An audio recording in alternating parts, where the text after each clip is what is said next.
dito na po muli tayo sa ating portion. Kung ikaw ay nakagalit sa mundo, hindi mo matira-tira. Dahil mga ito sa Pangwa! Una lang po, may kinamingay dito mo. Mga teacher na nagpapakulit na hindi niya ginagawa. Kahit naman hindi niya alam. Teacher, ang bobo mo. Tama!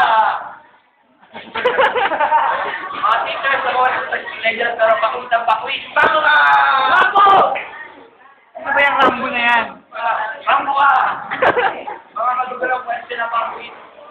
Rambo! Kakaibang turo. Rambo!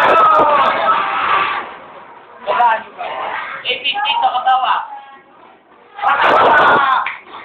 Sa mga tao dito ano sa English na Pilipinas mag-English. Rambo! Rambo ka!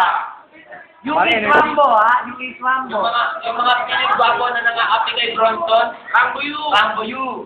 Next question, boy! Sa mga teacher na tatanong kung gusto nang ipaulit yung explanation, tapos biglang hindi niya rin sasabihin, answer, Rambo mo, Rambo ka. Ay, wala na. English ang pinagpipilitang ituro, kahit pwede naman Tagalog, yung ibang bansa nga lang, is na ginagamit, yan ang flag. Kahit ano. Haba naman nun? Rambo! Aba na no? Energetic kasi. Tumaba. Hindi niya nagkalat. Susan saan? Rambo ka. Rambo ka. Si Rambo ka. O yung nakikiago kay Jello. Kayong dalawa, Rambo kayo.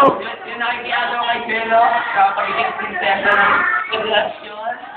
Rambo ka. Driver boy. Rambo ka. Rambo ka. Pumapasa na kayo. Rambo ka.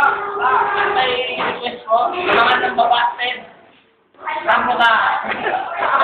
Ang meron 10 seconds. 55 seconds. Sa kanila dalawa, Rambo sila. Kaming dalawa. Rambo kayo. Yun din yung cameraman nito. Rambo ka! Sino ka? 40 seconds. Oras? Hindi na lang po nagtatapos? Hindi pa tapos. Hindi pa tapos. Tuloy niya. Over marami. Pasalamatan na po namin ang sponsor namin. Oo, Forever Flores. Pero dili ni Aling Neda. Ay, nasabon. Ano? Aling Ping Humart. Isangay. Kanay na yung family. Ang handwriting pencil. Yeah, Handwriting pencil.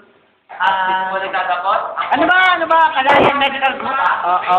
Ilan pa? 11 seconds, pare. Hindi ko pa rin ako ng number. Magkumanda na ito. Hindi pa